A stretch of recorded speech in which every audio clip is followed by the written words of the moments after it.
قرآن مجید میں اللہ تعالیٰ جا بجائے فرماتے ہیں کہ خلق السماوات والارض بالحق، دنیا بالکل ٹھیک ٹھیک اصولوں پر بنائی گئی ہے۔ یہاں پر فرمایا ہے کہ ایک میزان قائم کر دی گئی ہے، اور اسی کا ایک ناگزیر تقاضا ہے کہ ہم لوگ بھی اپنے معاملات میں اسی میزان پر قائم رہیں جس کا اللہ ہم سے تقاضا کرتا ہے۔ سوال آپ کی خدمت میں یہ ہے کہ کیا قوموں کے اندر یہی میزان کا عدم توازن ہے؟ جب خراب ہو جاتا ہے، ناپ تول میں کمی تو بظاہر چھوٹا سا کہ اخلاقی جرم لگتی ہے، لیکن یہ ایک بڑے تصور ہے عدل کا، قسط کا، اس میں خرابی پیدا ہوتی ہے تو اس کا ایک نتیجہ ہے کہ وہ ناپ تول کی کمی میں بھی سامنے آ جاتا ہے۔ جتنے بھی جزوی معاملات ہیں وہ کسی اصل ہی سے متعلق ہوتے ہیں۔ انسان میں عدالت کا شعور رکھا گیا ہے۔ انسان کو جو حادثہ اخلاقی عطا ہوا ہے، اگر اس کے بارے میں یہ سوال کیا جائے کہ سب سے بڑی قدر کون سی ہے، تو میں بھی، آپ بھی، بلکہ دنیا میں ہر شخص اس بات کی گواہی دے گا کہ سب سے بڑی قدر یہی عدالت ہے۔ انصاف کی بات کرنا، انصاف کے معاملات کرنا، انصاف کی ناپ تول رکھنا، انصاف کی بنیاد پر رائے دینا۔ اللہ تعالیٰ نے اپنے پیغمبروں کے بارے میں بھی یہی کہا ہے کہ وہ اس لیے آتے ہیں کہ حق و باطل کے معاملے میں اگر کوئی بے انصافی ہو رہی ہے تو اس کا ازالہ کر دے۔ سورہ شورى میں یہاں یہ فرمایا ہے کہ ہم نے سب پیغمبروں کو یہی دین دیا تھا اور سب کو یہ ہدایت کی تھی کہ تم اس دین کا اہتمام رکھو گے، اس پر عمل پیرا رہو گے، اس کو اپنی زندگی کا دستور بناؤ گے اور کوئی تفرقہ پیدا نہیں کرو گے۔ وہاں یہ بات رسالت مآب صلی اللہ علیہ وسلم کی زبان سے کہلوائی ہے کہ امرت لأعدل بینکم، مجھے اسی کی ہدایت کی گئی ہے کہ میں تمہارے درمیان انصاف کا فیصلہ کر دوں۔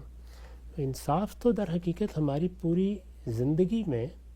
سرایت کیے ہوئے ہونا چاہیے، دائیں بائیں، گھر میں، خاندان میں، منڈی بازار میں، ہر جگہ۔ اس کی ایک فرع یہ بھی ہے کہ انسان اگر تجارت کرے یا کسی کو کچھ لے یا کسی سے کچھ دے تو اس میں کبھی ڈنڈی نہیں مارے، اس میں کوئی کمی نہ کرے، نہ ناپ میں کمی کرے، نہ تول میں کمی کرے۔ قرآن مجید نے جگہ جگہ اس کی ہدایت فرمائی ہے، لیکن یہ ناپ تول کی کمی کا ایک پہلو ہے۔ اصل میں تو ہم پوری زندگی میں ناپ تول ہی کر رہے ہوتے ہیں، معاملات زیر بحث آتے ہیں، اختلافات پیدا ہو جاتے ہیں، فکری اور علمی معاملات میں ایک دوسرے کی آراء پر تبصرہ کرنا پڑ جاتا ہے۔ تو ہر جگہ اگر غور کر کے دیکھا جائے تو اصلی مسئلہ کیا پیدا ہوتا ہے؟ وہی مسئلہ ہے جس کو قرآن مجید نے بیان کیا کہ تم انصاف کی بات کرو اور قائم بالقسط ہو کر رہو۔ اللہ تعالیٰ نے اپنے بارے میں بھی یہ فرمایا ہے کہ اس کے فرشتے اور تمام انسان اس بات کے گواہ ہیں کہ انہ قائم بالقسط، اللہ تعالیٰ قائم بالقسط ہے، یعنی وہ خود بھی انصاف پر قائم ہے۔ اس دنیا کو انہوں نے اسی غایت کے پیش نظر بنایا ہے۔ اس دنیا کے ساتھ اگر آخرت ہے اور آخرت جزا و سزا کا دن ہے، اس کو یوم الدین کہا ہے، تو اسی لیے کہا ہے تاکہ اللہ کی عدالت کا ظہور ہو جائے۔ عدالت کے لیے وقت تو مقرر کیا جاتا ہے، اس دنیا میں بھی یہ وقت مقرر کیے گئے ہیں۔ بعض چیزوں کی عدالت اسی دنیا میں سامنے آ جاتی ہے، لیکن بالعموم یہی بات ہے کہ قیامت میں وہ سامنے آئے گی۔ تو عدالت، انصاف، صحیح بات کرنا، صحیح بات کہنا، قائم بالقسط رہنا، یہ پوری زندگی کا احاطہ کرتا ہے۔ بلکہ اسی کو قرآن مجید کی ایک آخری صورت میں بیان کیا ہے کہ ویل للمطففین، وہ لوگ جو زندگی کے معاملات میں ڈنڈی مارتے ہیں، یعنی ان کے لینے کے باٹ اور ہوتے ہیں، دینے کے باٹ اور ہوتے ہیں، ان کے لیے اللہ تعالیٰ کے ہاں تباہی کی وعید ہے، بربادی کی وعید ہے۔ تو یہ تو بربادی کا راستہ ہے کہ میں اپنے ذاتی معاملات میں عدالت پر قائم نہ رہوں، اپنے خاندان میں عدالت پر قائم نہ رہوں، اپنے احباب میں نہ رہوں، اپنے اداروں میں نہ رہوں، جن لوگوں کے ساتھ میرے معاشی معاملات ہیں ان میں نہ رہوں۔ اگر کسی جگہ یہ صورت پیدا ہو جائے تو اس کا مطلب یہ ہے کہ سوسائٹی بحیثیت مجموعی اختلال میں مبتلا ہو گئی ہے۔ اختلال اور انتشار جب بدامنی کی صورت میں ظہور پذیر ہوتا ہے تو وہ تو اصل میں نتیجہ ہے، اصلاً وہ عدالت میں ظہور پذیر ہو جاتا ہے۔ اس کی ابتدا ہمیشہ یہاں سے ہوتی ہے، ورنہ انتشار آگے بڑھ نہیں سکتا۔ اگر سب لوگ یہ فیصلہ کر لیں کہ ہمیں اپنے اپنے دائرہ اختیار میں عدالت پر قائم رہنا ہے تو یہ ہو نہیں سکتا کہ پھر کہیں اختلال یا انتشار یا انارکی پیدا ہو جائے، یا لوگوں کے حقوق تلف ہوں، یا ان کی جان مال آبرو کے لیے کوئی خطرہ پیدا ہو جائے۔ یہ سب چیزیں پیدا ہی اس لیے ہوتی ہیں کہ ہم عدالت پر قائم نہیں رہتے۔ ابتدا اس کی یہاں سے ہوتی ہے اس کا خاتمہ پھر سوسائٹی کے اختلال اور انتشار کی صورت میں ہوتا ہے۔ اس وقت ہمارے اپنے ملک میں یہی صورتحال ہے، یعنی یہاں جو اصلی مسئلہ ہے وہ کیا ہے؟ لوگ عدالت پر قائم نہیں ہیں، وہ اپنے مقاصد کے حصول کے لیے جھوٹ بولنا روا سمجھتے ہیں، دھوکہ دینا جائز سمجھتے ہیں، کسی دوسرے کا مال ہڑپ کر لینے میں انہیں ادنا باک نہیں ہوتی، وہ سیاسی معاشرتی معاملات میں الزام تراشی کرتے ہیں، وہ کبھی کسی چیز کی تحقیق کرنا پسند نہیں کرتے، ان کے پیش نظر اصلی چیز یہی ہوتی ہے کہ ان کا مقصد حاصل ہونا چاہیے، وہ اس کو جد و جہد کا نام دے لیں گے، وہ اس کو صحیح کا نام دے لیں گے، وہ اس کو کوئی تحریک بنا لیں گے، لیکن اگر ان کا جائزہ لے کے دیکھیں تو وہ سب کے سب بے انصافی کی ترویج کر رہے ہوتے ہیں۔ وہ بے انصافی کا کوئی ایک دائرہ نہیں ہے کہ وہ صرف منڈی اور بازار میں ہوتی ہے اور ترازو پکڑنے کے بعد ہوتی ہے، وہ تو اس کی ایک فرع ہے اور یقیناً بہت بڑی فرع ہے، لیکن اصلاً اللہ کا پورا نظام ہی اس پر قائم ہے کہ اگر عدالت ہوگی تو امن ہوگا، اگر عدالت نہیں ہے تو پھر آپ امن کی توقع بھی نہیں کر سکتے۔ ٹھیک ہے، ہم سے نقطہ آپ نے واضح کیا۔ اچھا یہ بیان فرمائیے گا، اس وقت ہم دیکھتے ہیں دنیا کے اندر قوموں کا جب ہم موازنہ کرتے ہیں تو مغربی جو قومیں ہیں وہ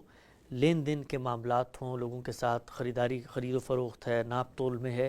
اس میں بڑی قائم بالقسط نظر آتی ہے، بلکہ یہاں تک ہم نے دیکھا کہ آپ کوئی چیز لیتے ہیں، آپ کو پسند نہیں آتی، تب بھی احسان کا معاملہ کیا جاتا ہے اس طرح کے لین دین کے معاملات میں۔ کیا قوموں کے عروج و زوال بھی اس سے طے ہوتا ہے؟ یعنی دنیا کے اندر ظاہری بات ہے انصاف کا ایک سائیکل ہے جو لین دین سے شروع ہوگا اور کرتے کرتے آپ کے ایوانوں تک اور آپ کے سیاستدانوں کی گفتگو تک پہنچے گا، تو مغرب کی جو اس وقت ہمیں ایک ترقی نظر آتی ہے دنیا کے اندر، اس کے پیچھے بھی یہ پہلو کار فرما ہے کہ وہاں پر اس طرح کے معاملات میں میزان قائم کی گئی۔ دنیا میں امن ترقی کا راستہ ہی یہی ہے، ورنہ تو وہ ترقی اصل میں قبرستانوں کی ترقی ہوتی ہے، اس میں انسان نہیں جیتے۔ عمارتیں بن سکتی ہیں، ترقی کا مطلب اگر یہ ہے کہ لوگوں کے حالات اچھے ہوئے ہیں، ان کے لیے مواقع منصفانہ پیدا کیے گئے ہیں، ان کے لیے ایک دوسرے کے ساتھ معاملہ کرنے میں آسانی پیدا ہوئی ہے، ان کو سوسائٹی کے نظم سے انصاف ملنا شروع ہو گیا ہے، تو اصل ترقی یہی ہے۔ اور یہ ترقی تو عدالت کے صحیح تصور کے بغیر قائم ہی نہیں ہو سکتی۔ عدالت کے راستے میں رکاوٹیں کیا ہیں، ان کو دور کرنے کی صحیح کرنی چاہیے۔ ہمارے معاشرے میں عدالت کے راستے میں جذباتی رکاوٹیں ہیں، سیاسی رکاوٹیں ہیں، معاشرتی رکاوٹیں ہیں، مذہبی رکاوٹیں ہیں، ثقافتی رکاوٹیں ہیں۔ جب تک ان کو پوری طرح آپ دور کرنے کا عزم نہ کر لیں تو عام لوگوں تک عدالت کے تصورات صحیح طریقے سے پہنچتے ہی نہیں ہیں۔ اگر وہ پہنچیں گے تو اس کے نتیجے میں انسان کی فطرت خود ان پر لبیک کہے گی، اور اگر انسان اس چیز کو سمجھ لیتا ہے کہ میری زندگی عدالت پر قائم ہونی چاہیے، میرے معاملات عدالت پر قائم ہونے چاہیے، میرے فیصلے عدالت پر مبنی ہونے چاہیے، تو آپ دیکھیں گے کہ اس کے بعد بہت سے بھی چیزیں جن کا ہم ماتم کرتے رہتے ہیں، جن پر جزا فضا کرتے رہتے ہیں، اس کی ضرورت ختم ہو جائے گی۔ یہ ہماری سوسائٹی ہے جس میں انصاف کی بات سمجھنا، انصاف کی بات کرنا، انصاف کا فیصلہ سنانا، انصاف سے معاملہ کرنا، یہ لوگوں کی ترجیح نہیں ہے۔ اسی کی تعلیم دینی چاہیے۔ اللہ تعالیٰ کے ہاں بہت بڑی اہمیت ہے اس کی۔ اللہ تعالیٰ نے اس کو ایمان کے بنیادی تقاضوں میں شامل کیا ہے کہ انصاف کی بات کرو، خواہ وہ تمہیں اپنی ذات کے خلاف کرنی پڑے، اپنے اعزاء اقربا کے خلاف کرنی پڑے، خواہ تمہیں دشمن کے معاملے میں کرنی پڑے، تمہاری بات انصاف ہی کی بات ہونی چاہیے۔